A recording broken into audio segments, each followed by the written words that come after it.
Fala, galera do Dasclos, tudo bem? Professora Tati aqui, professora de língua portuguesa, e hoje nós vamos falar de um assunto muito bacana que se chama elementos da comunicação. Melhor assunto que esse não existe, porque nós falamos de comunicação o tempo todo, nós precisamos dela para nos comunicar. E na língua portuguesa, como que funciona estes elementos de comunicação? Hoje nós vamos falar dos elementos mais importantes para que essa comunicação ela chegue até nós e que ela aconteça de fato. Veja bem, o primeiro elemento de comunicação que nós vamos falar é o emissor, certo? Quem é o emissor dentro de um elemento de comunicação? O emissor é justamente a pessoa que fala. Dentro de uma comunicação, nós sempre precisamos aquele que fala e aquele que ouve. E aquele que fala é chamado justamente de emissor. Por quê? Porque ele emite algo. Emite algo a quem? Ao receptor, que é a pessoa com quem se fala. Então, dentro do elemento de comunicação, o que nós vamos chamar de mais importante são justamente esses dois pontos, emissor e referente, um que fala e um que recebe. Nós temos que ficar atento à seguinte questão: o receptor, ele deixa de ser receptor justamente no momento que ele deixa de ouvir e começa a falar, certo? Então, no meio da comunicação, nós trocamos esses dois de lugar o tempo todo. Aquele que ouve, ele recebe, e aquele que fala, ele emite. E ele emite o quê? Ele emite justamente a mensagem. Então, aquilo que se fala para o nosso receptor, nós vamos dar o nome de mensagem, que é justamente o quê? A informação enviada.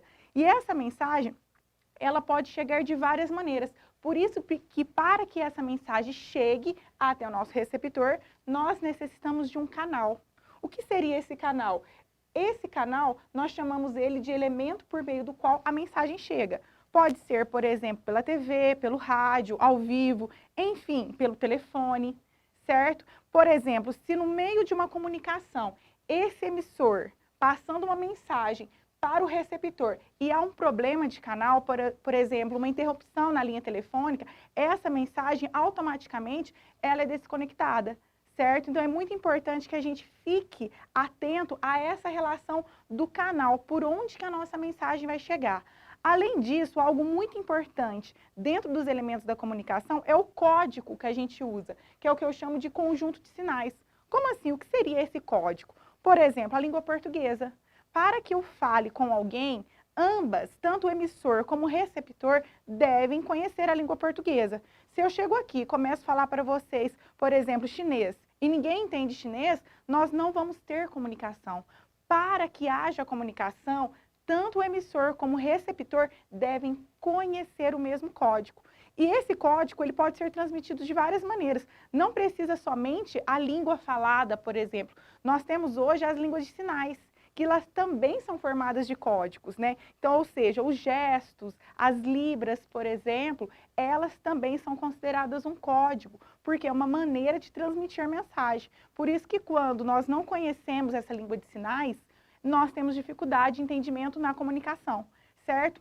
Então, falamos do emissor, que é aquele que fala, receptor, aquele que recebe, o canal, por onde essa mensagem, que é a informação que eu vou transmitir, por onde ela é passada, o código, que é de extrema importância, não se esqueçam disso, esse código que tanto o emissor como o receptor, ambos devem conhecê-lo muito bem, e nós também temos o referente. O que seria esse referente? É o que eu chamo de contexto exterior à mensagem. Sempre que nós estamos conversando, nós temos um referente, ou seja, nós temos um contexto. Aqui nesse momento, o meu referente, por exemplo, é a língua portuguesa, falar sobre os elementos de comunicação. Mas no nosso dia a dia, nós usamos contextos diferentes. Nós usamos contextos dentro da nossa casa, no colégio, na praça, no clube, enfim. Cada local, ele exige um referente diferente, certo? E é isso que é importante a gente destacar. E é tão importante a gente falar sobre elementos da comunicação que logo em seguida nós vamos falar de variedades linguísticas, que nós vamos perceber por que as variedades elas são diferentes, onde usar essas variedades. Então, o nosso primeiro ponto é justamente esse, trabalhar os elementos de comunicação, saber quem é referente, quem é emissor, o que é código e tudo mais. Todos esses elementos de comunicação, eles vão chegar até o nosso ponto importante, que são as funções de linguagem, que é tema para a nossa próxima aula, certo? Então não saia daí, eu fico esperando vocês para a nossa próxima aula de funções de linguagem. Um abraço e até mais.